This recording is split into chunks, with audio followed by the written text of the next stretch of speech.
Why do 90% of tech forums warn you against free Microsoft Office activation?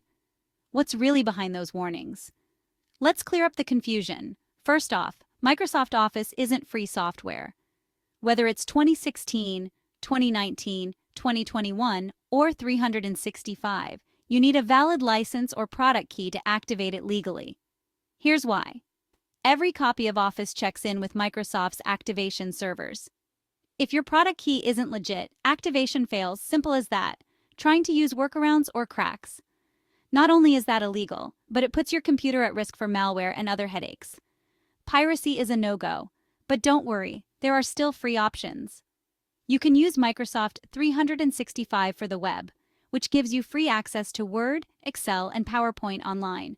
Or check if your school or workplace offers free Office access. And if you need full desktop features, Microsoft sometimes offers free trials.